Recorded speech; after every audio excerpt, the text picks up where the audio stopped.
Bienvenue dans cette capsule vidéo qui accompagne notre article de blog.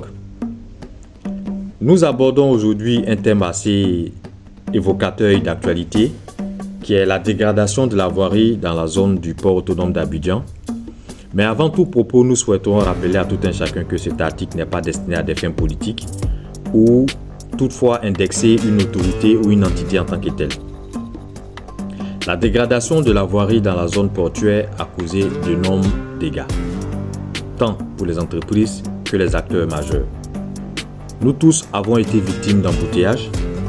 La dégradation de la voirie causée par la pluie a causé d'énormes pertes financières pour les acteurs, tels que les transporteurs maritimes. Nous nous sommes rapprochés de ces derniers, de sorte à comprendre un peu l'impact et les enjeux de ces dernières activités, mais également relever l'importance de la route dans le secteur maritime. Nous vous invitons donc à pouvoir lire l'article et nous revenir avec vos commentaires. Suivez également cette vidéo où nous avons eu à échanger avec certaines personnes de ressources de la plateforme portuaire qui nous ont donné aussi leur appréhension et leur point de vue sur la dégradation de la voirie et l'impact que cela a causé sur leurs activités. Merci bien et encore toujours continuez de nous suivre et restez abonnés. Nous sommes à GMCI, au centre des opérations de GMCI. Nous sommes venus comprendre un peu l'enjeu que cela représente et avoir un peu un feedback de ces derniers-là, de sorte à pouvoir essayer de tant bien que mal remonter cette information. Et je vous remercie de l'occasion que vous nous offrez ce soir de nous exprimer et de relater la souffrance que nous subissons, si je peux m'exprimer ainsi. Il faut le dire, tout le monde a remarqué que ça ne va pas. C'est vrai que les autorités sont à pied d'œuvre pour s'améliorer, mais ça ne va pas. Quand ça ne va pas, il faut dire que ça ne va pas.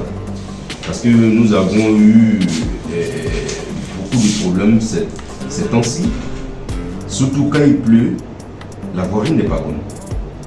L'accès à nos parcs, les accès sont bloqués, les accès ne sont pas faciles et il n'y a pas de route. Alors je vous promets que du côté des Vridi, pour que nous avons notre parc, et là-bas sont stationnés les camions. Et sur la voirie, il suffit qu'il y ait une panne, paf, c'est fini. Vous pouvez taper une journée, voire même une demi-journée, les opérations sont bloquées. Pendant ce temps, nous avons des conteneurs frais franchise. Et quand ces conteneurs-là sont frais franchise, vous ne pouvez pas rattraper. Vous rattrapez comment? Parce que vous convenez que nous avons deux shifts. Il y a le shift du jour et il y a le shift de nuit. Ben écoute, si tu as raté le shift de nuit et le jour, il faut bien que tu fasses le shift de nuit. Mais tu ne peux pas compiler les deux à un temps record, c'est pas possible. C'est en cela qu'on parle de planification. Mais si le planning est fauté déjà, on ne peut pas. Mais tout ça, c'est dû à quoi? C'est dû au fait qu'il n'y a pas de route. Les autorités compétentes, l'administration portuaire dit qu'ils n'ont pas de budget pour ça. Et qu'est-ce qu'ils font? Ils ont levé la voix. Ils essaient de joindre qui est droit. Mais nous attendons ensuite. Beaucoup plus l'espoir. Donc, ce n'est pas sortir des conteneurs qui est mon problème, mais c'est comment faire entrer les conteneurs.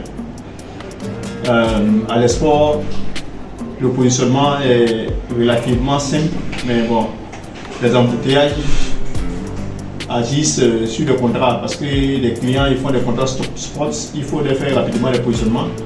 Mais comme les voiries ne sont pas bonnes et qu'on doit aller sur les dépôts, prendre les conteneurs et les acheminer à des endroits, le problème de voirie fait que les opérations export sont ralenties, les clients n'ont pas vite leur conteneur pour tirer les déclarations et l'effet domino se fait jouer encore sur l'amateur. Au niveau du relevage, c'est aussi la même chose. Parce que quand on fait le relevage, il faut peser les conteneurs avant de transférer sur les terminaux. Pour peser les conteneurs, les pompes bascules ne sont pas forcément sur les lieux d'embouteillages. Donc il faut aller sur des sites différents pour faire les opérations. La voirie n'étant pas bonne, l'embouteillage est perpétuel tous les jours, donc toutes les opérations sont menées et quand on est en campagne, rien n'avance. Donc c'est en gros l'impact sur les opérations escrocs. En termes de recommandations, nous demandons aux amateurs d'être flexibles sur les fermetures guérites parce qu'ils connaissent les taux d'occupation de leur navire. C'est à eux de voir qu'est-ce qui est important pour eux.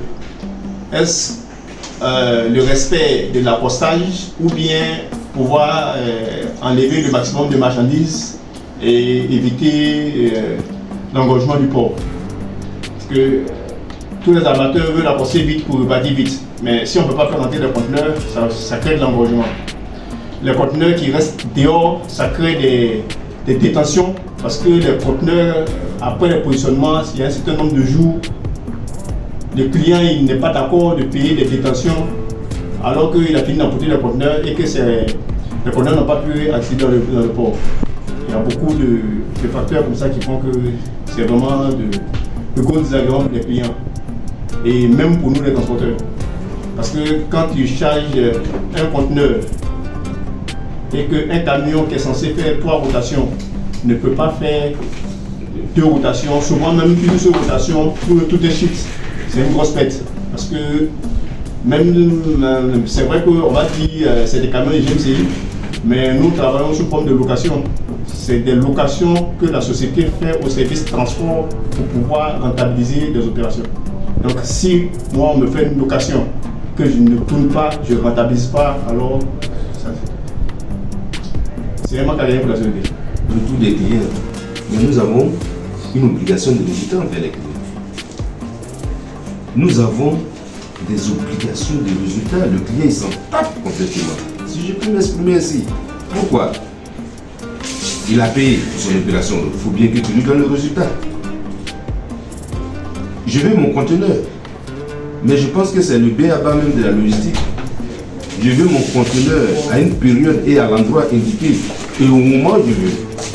Mais si au moment où je veux mon conteneur, que je n'ai pas mon conteneur, et où je veux mon conteneur, je n'ai pas. Mais écoute, le client aussi est impacté. Je vous prends le cas d'un Challenger. Si la voie n'est pas bonne, est-ce que vous êtes sûr que vous pouvez faire sortir une 45 tonnes? Les petits engins tombent en panne. Pour pouvoir les sortir, là, vous avez tout un tas de problèmes. Donc vous allez aller, pour combien de millions investis, vous allez aller vous plonger dans la gueule de l'eau. La conjonction au niveau du terminal impacte surtout quand les opérations ne bougent pas et qu'il faut restituer encore d'autres conteneurs. Il y a la restitution vide des conteneurs qui pose un problème. Et le second plan encore, à l'export par exemple, vous comprenez que personne n'a pris ça en compte au départ, en début de campagne, on ne savait pas. Mais tous les produits cajou devraient passer au scanner. Quand c'est CIT, sur le CIT comme ça, alors que le scanner n'est pas à l'intérieur, il faut faire le détour, aller au scanner d'abord et revenir sur tous les conteneurs. Vous imaginez combien de temps il faut pour pouvoir rentrer, pour pouvoir faire d'abord le scanner. Je vous promets que vous pouviez en son temps faire une journée, voire une demi-journée en train d'attendre pour pouvoir faire un scanner, pour faire entrer un conteneur cajou sur le